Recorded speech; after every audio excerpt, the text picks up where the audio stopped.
दोस्तों, आज हम बात करेंगे दो पीढ़ियों की, पुरानी और नई। ये दो पीढ़ियां एक दूसरे से कितनी अलग हैं, ये जानना बहुत दिलचस्प है। दोनों में बड़ा अंतर है, जैसे चांद और चांदनी का, या फिर एसी और पंखे का। एक तरफ पुरानी पीढ़ी, जिनके पास न तो गैजेट्स थे और न ही इंटरनेट, लेकिन फिर भी उनकी जिंदगी में एक अलग ही सुकून था। एक तरफ हमारे दादा दादी, जिनके पास मोबाइल नहीं थे, पर ताकत इतनी कि मोबाइल टावर भी हिला दें।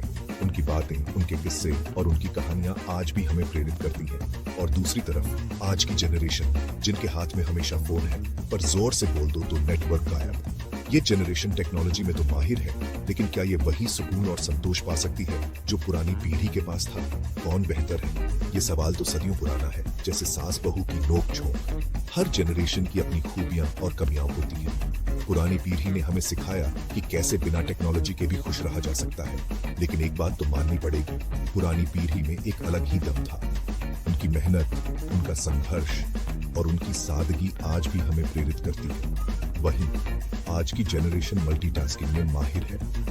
एक ही समय में कई गैजेट्स का इस्तेमाल करना, सोशल मीडिया पर एक्टिव रहना और साथ ही साथ अपने काम को भी मैनेज करना, ये सब आज की जनरेशन की खासियत है। पुरानी पीढ़ी की बात करें तो उन्हें किताबें पढ़ना, बागवानी करना और परिवार के साथ समय बिताना बहुत पसंद था। ये छोटी छोटी खुशियां ही उनकी जिंदगी को मीनिंगफुल बनाती थी। वहीं आज की generation virtual reality games, online streaming और डिजिटल कंटेंट में खोई रहती है। ये सब उन्हें एक अलग ही दुनिया में ले जाता है, जहां सब कुछ वर्चुअल है। पुरानी पीढ़ी के पास कहानियों का खजाना था। दादा दादी की कहानियां सुनकर हम पडाढ़े हुए हैं। ये कहानियां हमें जीवन के मूल्यों और संस्कारों का पाठ पढ़ाती थी। आज की जनरेशन मीम्स और वायरल वीडियोस के जरिए अपनी बातें शेयर करती है। ये भी एक तरह की स्टोरी टेलिंग है, लेकिन इसका तरीका और माध्यम बिल्कुल अलग है। अंत में चाहे पुरानी पीढ़ी हो या नई, दोनों का अपना अपना महत्व है। जब दोनों पीढ़ियां एक साथ आती हैं, तो एक अद्भुत संगम होता है। परिवार के साथ बिताया गया समय, चाहे वो किसी भी जनरेशन का हो, सबसे अनमोल होता है। पहले के लोग जिम नहीं जाते थे, क्योंकि उनका जीवन ही एक जिम था। सुबह उठते ही काम शुरू, चक्की पीसना, कुएं से पानी भरना, खेतों में हल चलाना, ये सब करते करते बॉडी खुद बन जाती थी। ओल्ड जनरेशन मैन और खाना, घर का बना, शुद्ध सादा, कोई प्रोटीन शेक नहीं, न कोई सप्लीमेंट्स, फिर भी ताकत इतनी कि पहलवान भी शर्मा जाए।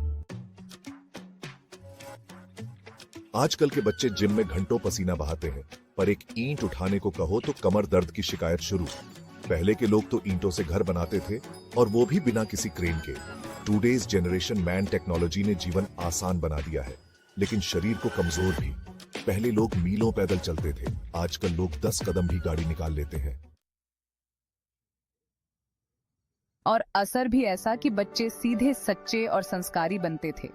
ये वो समय था जब परिवार के मूल्यों का महत्व सबसे ऊपर था।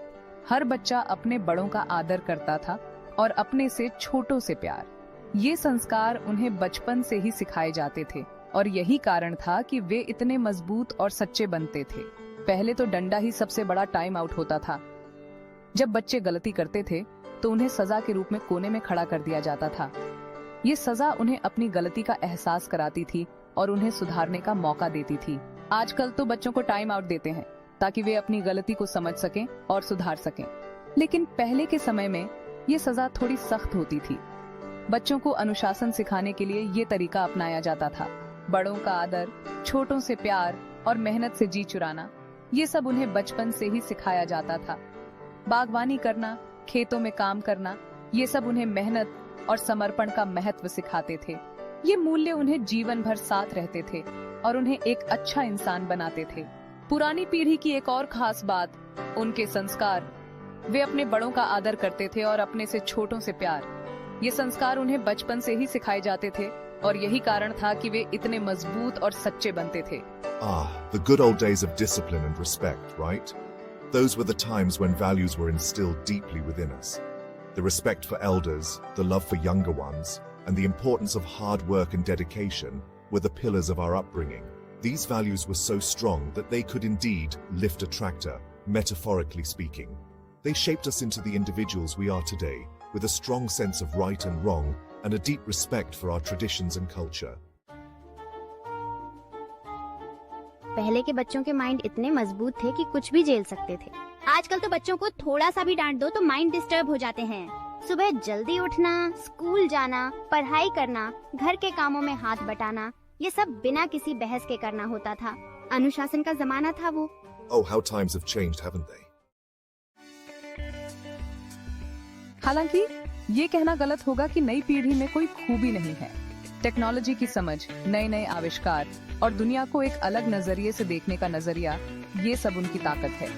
लेकिन हाँ, थोड़ी सी मेहनत, अनुशासन और अपने बड़ों से सीखने की जरूरत तो है ही। Well, nobody's perfect, right? तो दोस्तों, बात ये नहीं है कि कौन सी पीढ़ी बेहतर है। हर पीढ़ी की अपनी खासियत होती है। जरूरत है एक दूसरे से सीखने की। हर पीढ़ी के पास कुछ अनमोल अनुभव और ज्ञान होता है जो दूसरी पीढ़ी के लिए बहुत फायदेमंद हो सकता है। जब हम एक दूसरे से सीखते हैं तो हम अपने जीवन को और भी समृद्ध बना सकते हैं। नई पीढ़ी पुरानी पीढ़ी की ताकत, संस्कार और अनुशासन से सीख सकती है। पुरानी पीढ़ी ने अपने जीवन में कई चुनौतियों का सामना किया है और उनसे बहुत कुछ सीखा है। उनकी मेहनत, धैर्य और अनुशासन हमें सिखा सकते हैं कि कैसे हम अपने जीवन में भी सफलता प्राप्त कर सकते हैं। और पुरानी पीढ़ी नई पीढ़ी से टेक्नोलॉजी, नए विचारों और खुले नजरिए को अपनाना सीख सकती है। बस जरूरत है थोड़े से समझ और प्यार की। और शायद थोड़े से धैर्य की भी। The beauty of generational exchange, right?